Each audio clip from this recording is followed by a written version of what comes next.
ویل سوي دي سه د اف ایکس تابع چې لاندې ګراف شوی تاسو یې معادله ولیکئ. دلته یو شکل لرو، په دې شکل کې یو تابع ګراف شوی. موخه دا ده چې موږ د همدې تابع معادله ولیکو. لکه څرنګه چې موږ وینو دا یو متناوبه تابع ده، نو امکان لري دا یا د ساین تابع واوسي او یا هم امکان لري د کوساین تابع واوسي. تر اوسه موږ په دې نه پوهیږو چې دا د ساین تابع ده او که د کوساین تابع ده، خو د دې ویډیو په پای کې به موږ حتما په دې پوه شو. د دې لپاره چې موږ وکولی شو د دې ګراف معادله ولیکو، موږ باید په دې ګراف کې 3 شیان وپېژنو. لومړی باید موږ منځنۍ کرښه یا هم د تعادل حالت وپېژنو، لمن یا هم امپلیټیوډ وپېژنو، او بیا پیریود او یا هم د تناوب دوره وپېژنو. نو لومړی زه راځم دلته په دې ګراف کې منځنۍ کرښه ځان ته معلوموم چې منځنۍ کرښه د تعادل حالت د دې ګراف کوم یو ده. دلته که وګورم دې تابع تر ټولو لوړ قیمت چې اخیستی هغه مثبت 1 ده. دا د تابع تر ټولو لوړ قیمت مثبت 1 او تر ټولو ټیټ قیمت چې اخیستی -15 ده.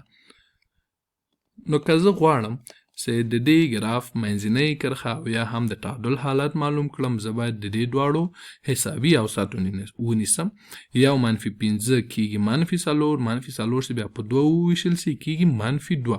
نو د دې ګراف د تعادل حالت چیرې ده؟ په -2 کې ده، یا هم منځنۍ کرښه په -2 کې ده.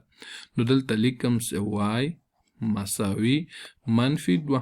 اوس دلته کله وای مساوي -2 سو، موږ ډېر په واضح او اسانه ډول پوهیږو چې دې ګراف 2 واحده لاندې خوا انتقال کړی.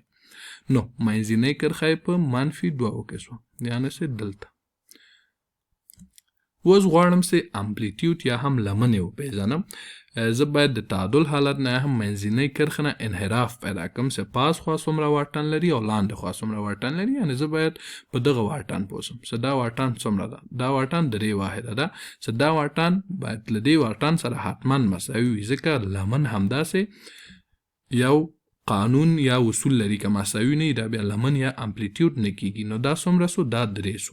نو دلته لیکم چې امپلیټیوډ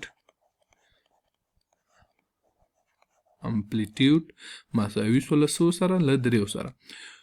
مخکې مې هم وویلی چې زه تر اوسه نه پوهېږم چې دا د ساین تابع ده که د کوساین. نو زه دا دلته دواړه حالتونه یې لیکم. لومړی د کوساین لیکم، اف ایکس مساوي کېږي له امپلیټیوډ یا لمن یې 3 وه، 3 ضرب دی کوساین کې ایکس. کې دلته د ایکس ضریب ده، ځکه په دې ګراف کې ایکس حتما یو ضریب لري او 2 واحده یې هم لاندې خوا انتقال کړی. او د ساین تابع هم لیکم چې اف ایکس مساوي کېږي له 3 ضرب دی ساین کې ایکس -2. اوس که غواړم چې پوه شم چې د دواړو کې کومه یوه سم ده، زه قیمت گذاری کوم. مثلا فکر وکړئ که زه د ایکس په ځای 0 ځای پر ځای کوم، د 0 کوساین 1 کېږي، 3 ضرب 1 3 -2 کېږي -1. دلته ګورم چې ایکس 0 ده، وای -2 ده، یعنې -1 نه ده. نو په دې معنا چې دا تابع نه ده، نو حتما دا تابع ده، ځکه ایکس که 0 سي دغه برخه ټول 0 کېږي -2 کېږي. دلته هم ایکس 0 سوی، وای -2 سوی، نو دا سمه ده. اوس که زه غواړم چې کې پیدا کم، ځکه زما ځواب تر اوسه بشپړ سوی نه ده، زه باید کې پیدا کم. زه باید دلته په دې تابع کې پیریود وپېژنم چې د دې تابع یا د دې ګراف پیریود څو ده.